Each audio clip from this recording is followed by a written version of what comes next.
si kwa utani, kuanzia tarehe 1 mwezi wa 5 tunasitisha matumizi ya namba za NIDA kwa wale wote ambao walishatumiwa SMS za kwenda kuchukua vitambulisho.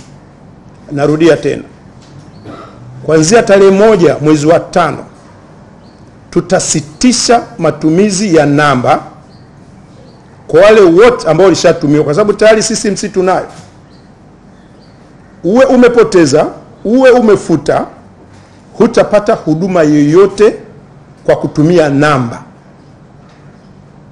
Ingawaje kuna baadhi ya watu ambao hawajapata namba kutokana na matatizo mbalimbali kutokamilisha usajili wao, au kuna matatizo ya uchapishaji, wale ambao hujapata namba ya kutoka NIDA, na utaendelea na matumizi hayo.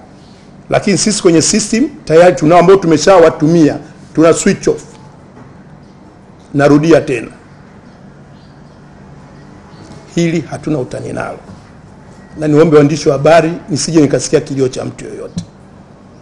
Na tukumbuke kwamba sasa hivi tunapokwenda, NIDA ni maisha na maisha ni NIDA. Tuna maboresho. Kuanzia mwezi Julai tunaanza kusajili watoto wadogo kuanzia 0. Tumarekebisho ya sheria ambayo tunayafanya kwa ajili ya register yote. Ina maana mtoto mdogo anapozaliwa tu anasajiliwa mpaka na kwenye mashule. Ni kwa nini? Maelekezo ya NIDA sasa hivi, kama maelekezo ya Mheshimiwa Rais ambayo tutakuja kueleza huko mbele, tumepewa maelekezo ya jamii namba.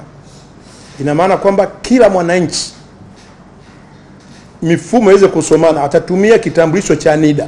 Tutakuwa na cheti cha kuzaliwa ndani ya NIDA.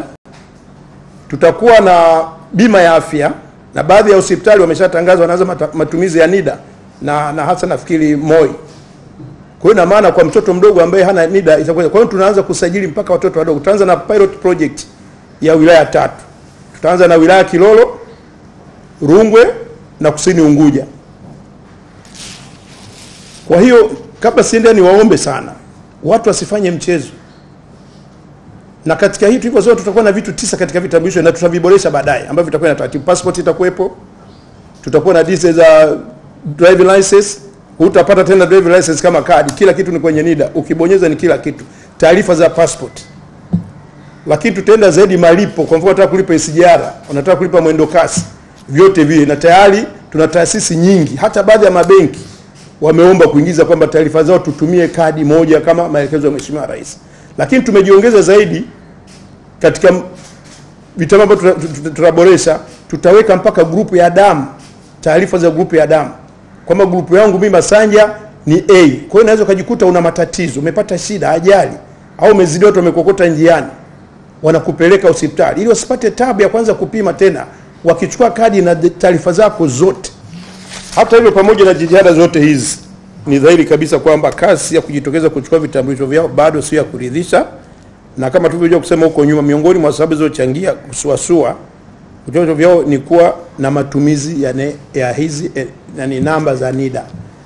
Na kwa sababu hatukuchukua hatua, kwa wananchi wengi wamejua kwamba hizi ni nguvu za soda. Na bado tuna vitambulisho vingi. Tuna vitambulisho vingi, na 30% tu ambavyo vimechukuliwa.